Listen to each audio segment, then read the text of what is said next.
What's up, everyone? Welcome back to another episode of The Real Ones. Today, I'm joined by the one and only Charlie Bannan. Welcome to the podcast. Thanks, Joel. Long time coming. This is a long time coming. So, Charlie, you're managing director at Haus Haus. Yeah. Now, you know that this podcast is actually not about real estate. Yeah. Well, I've not got much else to talk about, mate. So. No. So, look, I'm glad you came on, and I know that this is actually. Is this your first external appearance on a podcast? First one, mate, and that's why I cancelled the first time, and now I'm back again to revisit. He never cancelled on me, guys. He never cancelled on me. I'm a great podcaster. Everyone says yes to me. It was great at follow up, and it wasn't you. It was me. I didn't want to go outside the comfort zone of doing it. Internal. Let's start with this actually, because from the outside looking in, it's like ultra successful brokerage executive, like been killing it for a long time. These things should come easy, kind of a thing, right? How do you kind of reconcile that? Like, is there some reason why you don't want to? Look, I think it does come easy to talk about real estate or sales. Yeah.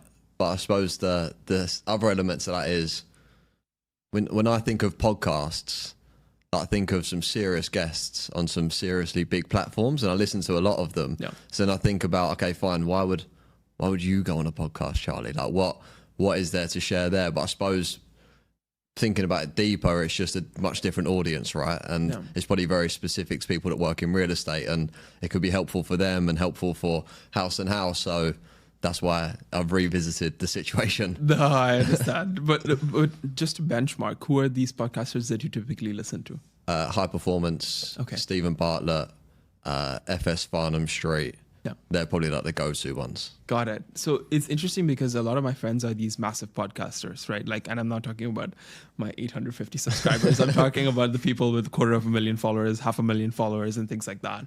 And what I've realized about each and every one of them is that they're just people. They're just like your mate that you get a drink with. There's really nothing so different about it. It's just that they're willing to showcase the vulnerability that they'd have over a meal in front of a few cameras, right? And they're able to monetize that, right? Yeah. Effectively. They say that you're heroes when you meet them, they disappoint you, kind of a thing. Yeah. I'm not saying that they have, but they've not made me think, wow, I'm so beneath this, like, at all. So I think that social media is a funny way of making us feel like, people that do certain things. Like, I mean, I'm sure people look at what you do every single day and go like, oh, I could never be Charlie. Like, he's, so it's the same, but just a different platform, I guess. Here it's social media, yours is real estate. And I'm glad that we get to bring it together now. Yeah, definitely. So tell me a little bit more about what 7-year-old Charlie wanted to be. I knew he was going to ask this, but I think the honest answer is I've got such a bad memory. I can't remember what I'd want to be at 7 years old, but I think growing up, I think I always knew I was best with people as opposed to anything with my hands. So honestly, I haven't got a corny, cheesy or the right answer for you, but I think I inherently knew growing up that I'd always be working with people, along people in some way, because that's the only place I really felt like I could make anything for myself. Yeah. So I think I knew that from a very early age. Like, a lot of my friends are in tech, right? And quite a few of them are introverted. Yeah. So how do you kind of, hack the networking circuit, or like, how do you kind of, just go in and interact with these people so freely? What do you think your top tips are for that? Interestingly, I'd say I'm more introverted than I am extroverted. Yeah.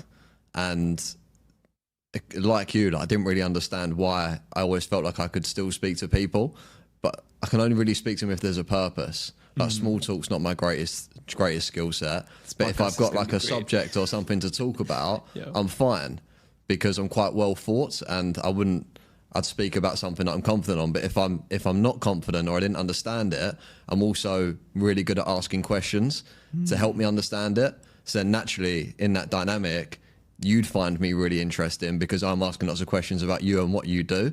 And I think I understood that quite early on, that I'm not afraid to be the naive one in the conversation, to be able to learn.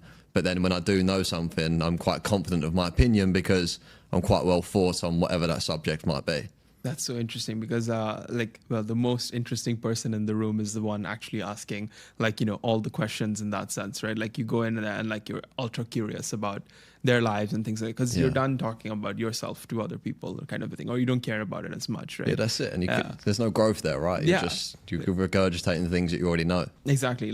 I go into these rooms for these pitch meetings. I say the same thing 20 times. I know when to name drop. I know when to, pull out the funny functionality that makes everyone go like, oh, wow, it does that. You know the circuit. And I'm sure that's the same with you in real estate. What, for those people that are trying to ask those questions, right? I know there's a funny meme of how, they ask questions based on the last 3 words of what the other person says. Right, okay. That's the degree to which people systemize these things. But what do you find gets people really flowing with those kind of conversations? I think you've got to be genuinely interested. Yeah. And then I think the questions will come to you quite naturally. I think a mistake people make is probably overthinking how to ask a question or overthinking how to come across as interested. If you're not interested, just don't ask any questions. But if you are interested, then dig a little and don't overthink how that person might perceive you. Because the reality is you don't know what you're talking about. So just go in with that, be confident with that.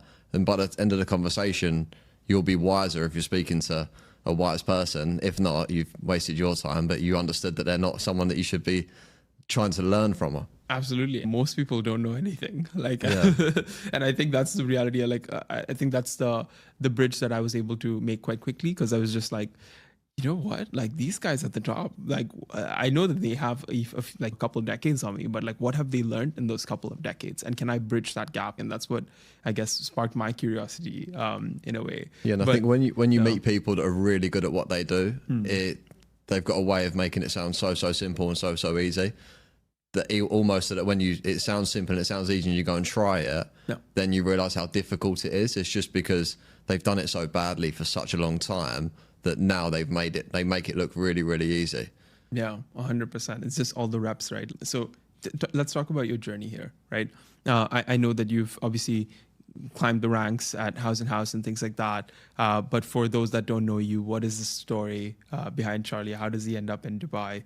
And tell us more about that. So I came here in 2016, landed in June, started at House House in July. I came over for House House. I only interviewed with House House. I think from now hosting interviews, which was a blessing because it wasn't that confusing. I think a lot of people looking to move now interview 2, 3, 4, 5 different companies, and it becomes quite confusing because you're speaking to salespeople about which sales companies to work for. So I don't envy them trying to make a choice between the group. But yeah, I came in 2016 summer as a leasing consultant. I had a lot of sales experience from the UK, but no estate agency or real estate experience in the UK. I think it would have been around 10 months into the role, I progressed into the sales team. And then I'd been in Dubai for around 18 months, and House House at the time probably had around 50 employees, including all of the admin support and everything else that goes on in the back end. Wow. And they were looking to bring in a leasing director, James, Luke and Simon, who own the company, to help strengthen their leasing team and allow them the time and energy to focus on other parts of the business. I applied for it. I wasn't sure whether to go for it or not. I always thought in my heart of hearts I'd probably be a good manager, but every salesperson thinks they're good at everything. And then when they said, look, you can go for the role, I was still 50-50. I was like, right, do I really want to take this route when I'm so new to Dubai and real estate? Do I really want to stop selling everything and start managing? But I decided to do it because I wanted to see if I could manage and just test it. From there, I'd done leasing director for 2 years, moved to the sales director role. I think at the time there was 18, 20 residential sales brokers. By the time I become managing director, which was last January, I think we was just at around 100 residential sales brokers with lots of management brought through as well in those years. And yeah, I've been the MD since around 18 months now. Wow. That's a journey, right? How do you speak to someone who's starting at House House today? What do you tell them? How can you be like Charlie? Well, I think a lot of people are worried about how do I get to this or how do I get to that, whatever the next thing is. Yep. But I think the best thing for anyone to do is just focus on what's in front of them and just try and do a really, really good job. Because at House and Dubai, if I'm honest with you, like if you do a good job for enough people, your name spreads quite quickly in a positive way, and it will lead to more opportunities. So I think the trick is for someone that's new to Dubai real estate is not really to overthink like, okay, well, when can I get into sales? How do I become a sales director? Or how do I become the number one biller? Because they're all really, really good thoughts, and you should aim to get there for sure. But the reality is the thing you need to focus on is probably the thing you're going to do next, which is get on the phone or go meet a client. And if you focus on that, you probably do a better job than if you were focusing on so far ahead in the future. So there's probably a time and place when to sort of think big and dream versus, okay, well, let's just get the work done and see where we land. There's lots of people, and you can't control always what people are going to do, say, or think. So kind of letting go of that and just really trying to push the boundaries with what's possible, and also just trying to keep it, as to quote your podcast, as real as possible to the person or the people that you're dealing with. No, I mean, it is about understanding sort of the person on the other end, and like they buy into you, and that's why they buy anything from you, I guess. Right? Yeah. So at the end of the day, but let's dive into the technical bits a little bit, because okay. I know this is where like I'm about to see some like a different side of you altogether, which is the Dubai real estate market and how it's performing. Obviously, I don't need to quote the numbers and things like that. How many transactions happened in this quarter and things like that. Tell me the things that most people are not looking at. Tell me the things that people miss in the data that they see outside. I think investors do need to be careful now, because there is so many agents speaking to, you will make X percentage of returns in this time frame, or you will achieve this at handover. And like every investment, that's just not the reality. Like it's a marketplace. It could spin. It could shift at any given point. Yeah. And there's also so many options of what to buy from an investment perspective. And if we look at the history of the market, it's done very, very well over the last few years. It's like you couldn't have made a mistake. But I'm not quite so sure that the future looks exactly the same as that when you look at how many studio apartments and one-bedroom apartments are being built. And I think if you don't buy quite savvy when it comes to stock, there's going to be a large proportion of the real estate in this market. You could come out with egg on your face if your expectations were, I'm going to double my money, I'm going to make 50%, I'm going to make 30% because my agent told me so. So I think agents have a responsibility to be quite honest in the projections and what the marketplace looks like now versus the future, and be really honest. We don't know 100% what's going to happen, and investors have a responsibility not to see this as it's Dubai, everything we touch turns to gold, just because the last few years have, because before that didn't happen. So they need to look at the market from the beginning until now and realize that there are cycles, and the cycles compared to the rest of the world are aggressive, but the upside is also aggressive. So you're buying into a newer marketplace, which isn't as established as the UK, America, Australia. It's interesting. Like, do you think at the resistance sort of level that we were much better off now than we were in like 2008, let's say? Yeah, I think so. I think all of the dips will get softer and softer as they come and go over the years from now. And I think that the economy is much stronger when it comes to ways and means for Dubai to be a good place to live, a good place to work, a good place to earn money, a good place for the government to earn money. It's definitely more insulated. So I think that the peaks and troughs will be softer than what they have been, but they'll still be there. And I'm not sure it's being sold as such from everyone in this market. It's interesting because I just had Louis on earlier, and we were talking about the kind of end users in this market, and he was talking about how the mid-market is also quite prominent in the sense that you have middle-class people actually moving here, actually living in these properties, versus a very investor-led narrative, which is what social media obviously portrays, right? And that's based on the data you see kind of today, but what do you think about, based on all of these sort of agendas that are out there, all of the strategies for 2030 and 2040 and things like that? What kind of, I guess, city are we creating wherein, what types of people are we attracting going forward versus the kind of folks that have already come in? I think it's wealthy individuals who are still relatively young when it comes to an appetite to work. And I think what's exciting about Dubai is that most of the people that it's attracting are probably either going to build a team or bring a team out here. Yeah. So not only are they moving their wealth and their family to Dubai, they're also trying to create more wealth for other individuals, whether that be current Dubai residents or people looking to relocate to Dubai. And I think that's where it becomes a bit of a melting pot of success for Dubai, because everyone speaks so highly about it. So many people have changed their lives here. It's created more opportunity than it would do from potentially their home country. And also the limit on tax, the safety, the security, it's kind of attractive to everyone to a certain degree.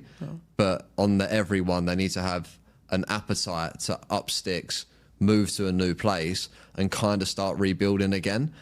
But the people that are doing that, they're great to be around. They're the sort of people you want to surround yourself with, because they're forward thinking, they're driven, they're interested, they're motivated, they're working towards something, they've got purpose. So that's why I think it creates such a nice environment when it comes to just meeting anyone in Dubai who's just giving it a good shot. 100%, like super ambitious people out here. Like in everyone's, obviously it's easy to become ambitious here. I think when you're constantly surrounded by, indicators of wealth or whatever it is you want to call it, right? Like whether it's the supercars or whatever it is, you just see it all around you, and then some part of your mind goes like, how can I get it, right? Yeah. So and I think, to your point about those individuals with a great degree of wealth moving and bringing their teams over, that happens a lot in tech, obviously. And, being a good podcaster, I know how to segue that into how do you use tech? How do you see House & House leveraging technology? I know that obviously you met with some of the team before, so I have a rough map of it, but would love to know from you how you see your sales agents, especially leveraging that to go to work for them outside of the surface level stuff, and where you think there could be some innovation or room for improvement. Yeah. I'm probably really familiar with the surface level stuff, but that sums up my tech abilities. That's fine. But at the same time, we do keep a really close eye on what's coming and what's potentially going to come. And you're probably going to counter this, but everything I look at, I feel like everything's on the brink of being something that's really, really useful. That's either going to speed up the journey for clients or speed up the work for agents. But I've personally not seen, you're probably going to speak to me after this, that anything that's groundbreaking that's really going to do either of those things. It kind of just fixes it a bit. But I think with the advancements of AI and everything that's going on, I genuinely think it's a matter of time before there's just one big thing that comes out that's just really going to push the boundaries when it comes to speed of service. I mean, I agree with you. To a large extent, everything that's out there today is just marginal improvements on, innovation that's existed for decades. But the truth is, I think from the builder standpoint, and I want to get to all the cool stuff. I want to do the agentic AI layers. I want to be able to have voice agents to qualify leads. I want to be able to outbound using voice agents. I want to be able to, automate a lot of my workflows so that the parts of the boring back-end admin stuff that everyone pitches you, that they can take care of, was actually done by AI or something intelligent enough to automate those processes, versus, whatever version of it that you're actually able to adopt today. And the truth is that if I need to get people like yourself or anyone on that end of the aisle to adopt something today, it needs to already be doing the things that your existing systems do, today, right? So it's kind of like, until I do the thing that you already do, I can't show you what I can innovate on, because they want an all-in-one sort of solution versus one thing for this, one thing for that, etc. Because you've already done the grind of isn't AI supposed to be different, where it just automatically does everything that you already do and then some, versus how it used to be, which is API this, API that kind of a thing, right? So, and also I think from a builder standpoint, where I see value accruing is if you can actually capture the CRM layer, because CRM is just the base foundation sort of thing that all of the AI tools will sit on top of eventually. So it is in my best interest to capture that as well, which is boring, right? Which is boring, which is done already. So there's no innovation there. So I think for me, Looking at it from where I'm sitting, it's kind of like I have to do the boring bets to get to the exciting bets, which we now have. I'll show you afterwards. Nice. No, but myself up there. Yeah, 100%. You didn't even have to do a demo, but no, but that's very interesting to see. Is there anything that you wish you had that isn't currently?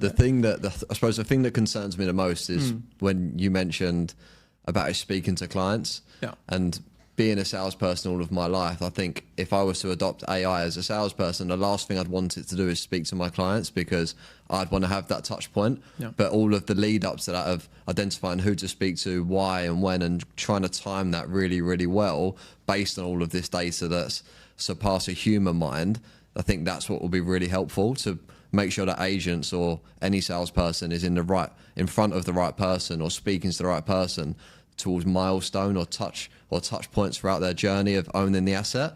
I think that's what will be really, really helpful. I think that's totally fair. Like I've always said this, and other competitor people that watch this, please feel free to do it yourselves. On LinkedIn, when you see someone get promoted at work, that's a natural, I'd like to, upsize kind of an indicator, right? Yeah, true. What if you could just like get a ping like, hey, this got like the challenge is not that the human mind can't process that means that they might be looking to buy a house. The challenge is that there's 10,000 other people like that at the same day, and you can't reach them all at the same time. Yeah. And also deal with the existing volume you've got. So I think coming up with a clever way to find indicators like that, and maybe customized ones that you see in your communities where, if they got a membership like at Arts Club, they can probably buy a new house, or whatever. Or maybe an investment. Yeah, exactly. Right. Like you can see these tiny indicators. So especially in Dubai, where people don't mind putting that up on their Instagram stories as well. Again, it's not about the cool technology that's available. It's the technology that's useful to you guys, which is why I think I spend so much time just like talking to the people behind these companies and trying to understand what they care about. So now I know that you don't want it to talk to your clients. Yes, remove that from the pitch deck. Yep, that's gone. And, tell me about, I guess, the way that you lead your team today, right? What is it that you tell them that you think, what is it that they can learn from you rather that they can't learn anywhere else? Or what is it that you tell them on a daily basis to do? Look, anything that I speak to them about, they can probably learn in multiple different places, because I've probably learned it from multiple different places. I think what I'm quite good at is giving perspective in the moment. Mm-hmm. So if someone's like beating themselves up or upset or maybe overexcited, it's about leveling them. So that, again, go back to just doing the task that they're supposed to do. Real estate's full of huge highs and huge lows.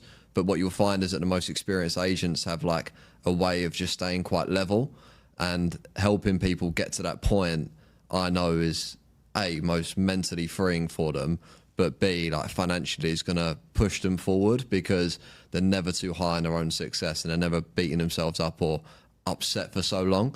Bouncing back and just getting back to task, I think is a huge thing. So if I catch someone in that moment, I think I'm quite good at being able to just spin them and turn them around. So no, let's focus on something we can actually control, which is what we're going to do next. And what's the task that I could do next that's going to pay me as quickly as possible, and then just going through your sales funnel.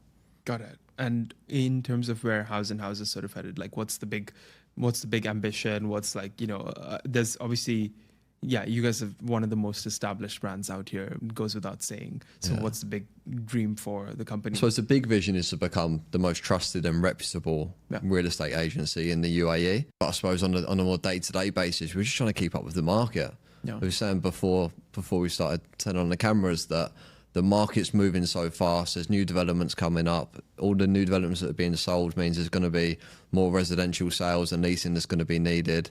So we're essentially just trying to add more people into the business that can help us fulfill the vision of being the most trusted and reputable real estate agency.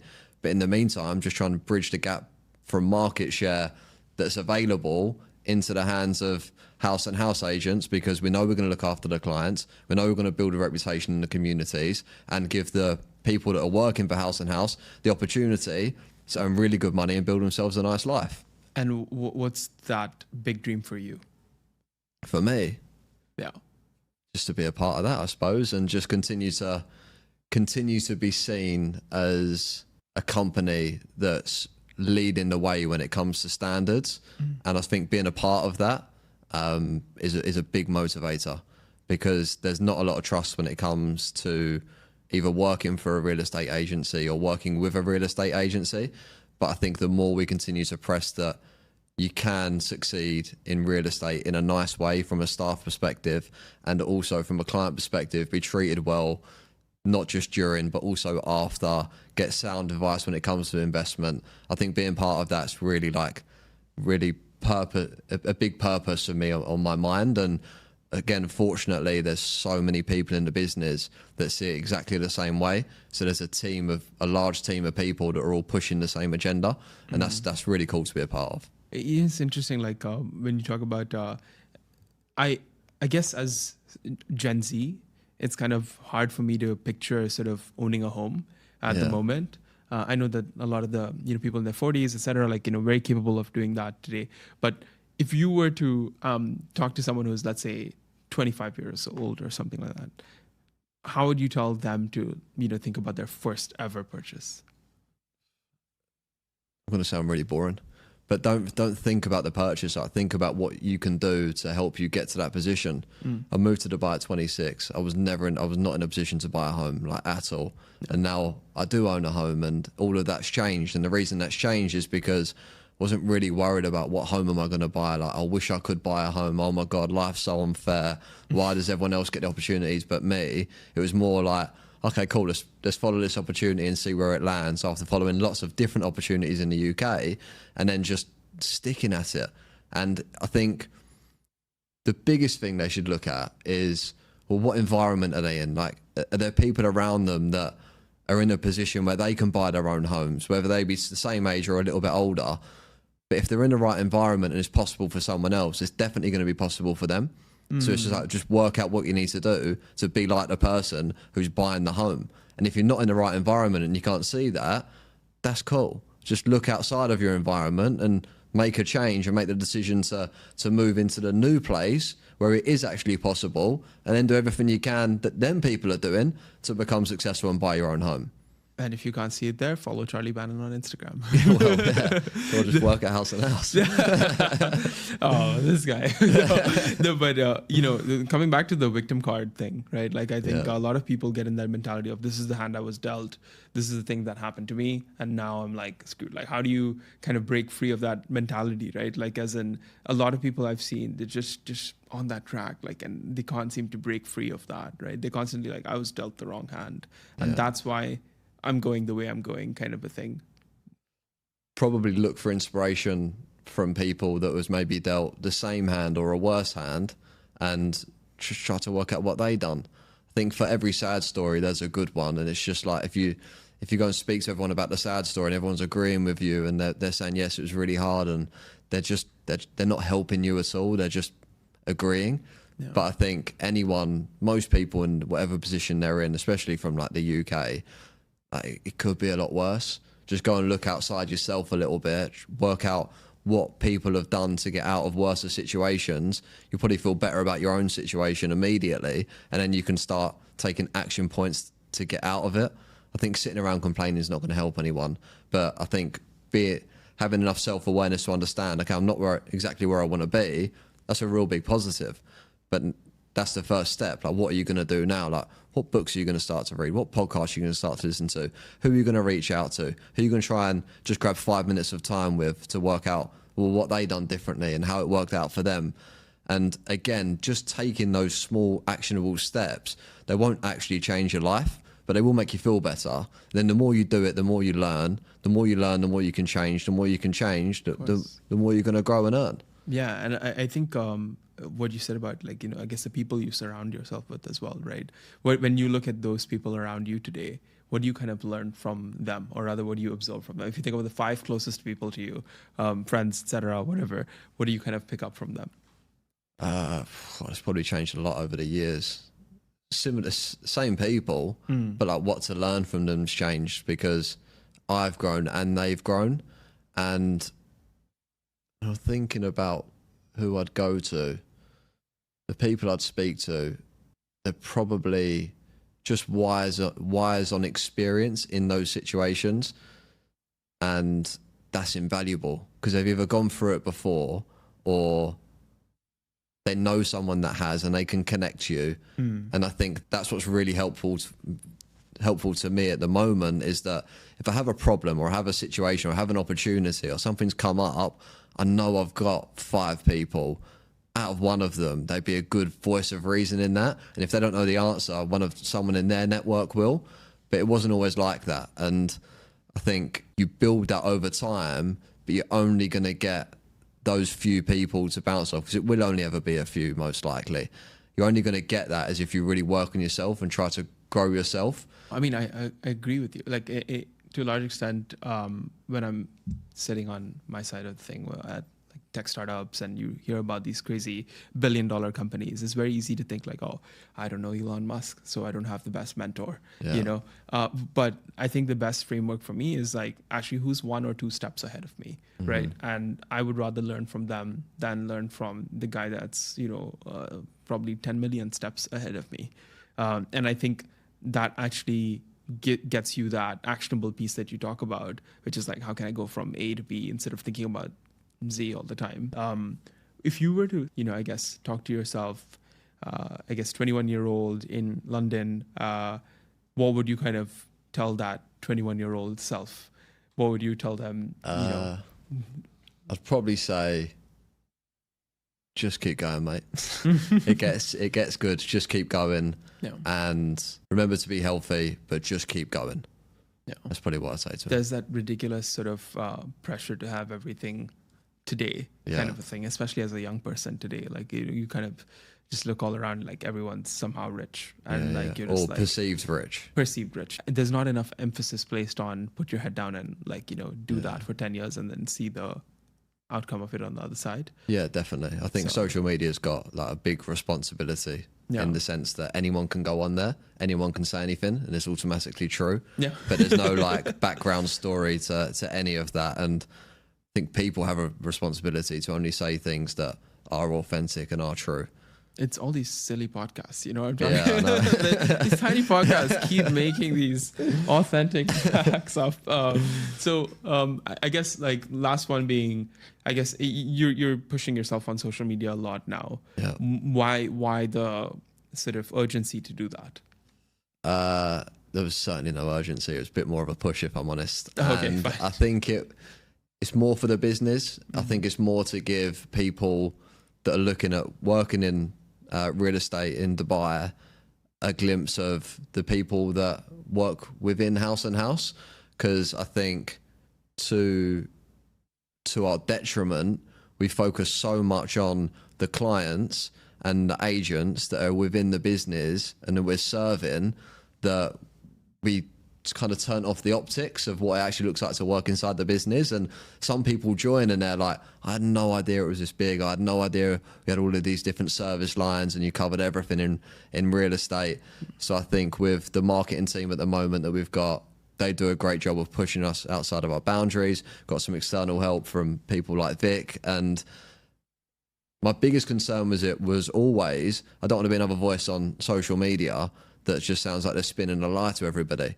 So finding someone to work with that kind of understood that and tried to just bring out the authentic side of things was probably my biggest stumbling block to even starting looking at it.